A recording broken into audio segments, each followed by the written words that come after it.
I'm going to talk really quick here today just about one of the first things I like to do with a horse whenever I get to either meet him for the first time, or even when I come out to greet him in the mornings, or get ready to go on a ride. As I get up to my horses and get them caught, one thing I like to do is make sure that they're given to pressure and they're thinking about stuff. And the place that I like to start is right here in their head.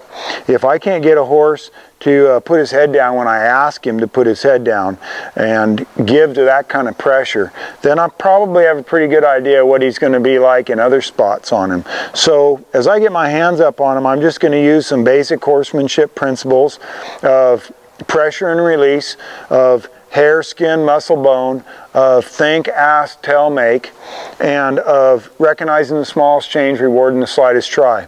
Now I've been around Master Shifu here quite a little bit, and he's been pretty good about this. He kind of got this figured out. If I ask him to put his head down, he's pretty good about just coming down where I need him to be and giving to that kind of pressure. As I ask him, hey, would you put your head down? He says yes, and he puts his head down. He answers my question with a yes. That's what I'm always looking for, is how are you going to answer my question? You're going to answer it with a yes, or you're going to answer it with a no?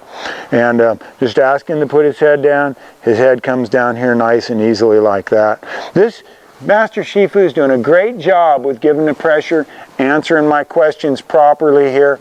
I want him just as soft and easily to come around me as I ask him to come down. A little bit later here, maybe we'll pick up a horse that maybe isn't as good about this and then see how he does. He actually did really good there. I want to take just a minute here and show you how to put the halter on a horse like this, and how to tie the halter knot. I see a lot of folks that don't use rope halters that don't know how to tie this knot properly, and if you don't tie it properly, you can get your horse hurt. But the other thing that can happen is it won't stay tied, or you can tie it in such a way that you can't get it untied if your horse accidentally pulls back or something like that. These are great halters to use. There's no hardware on them. They're almost indestructible. They're just a rope that people tie up with some knots in them and stuff. But we've went to using them, and we really like them out here. This is all we use. There's no web halters out here at Butte Creek, and we use this. But you got to know how to tie the halter knot.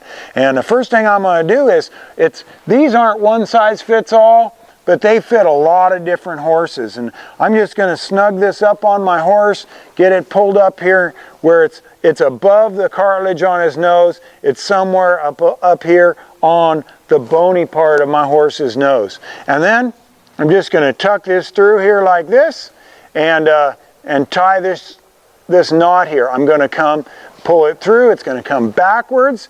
I'm going to come up here towards my horse's eye, towards his nose, and then I'm going to tuck this back in here. Now, the mechanics of this knot are the same mechanics of a bowline.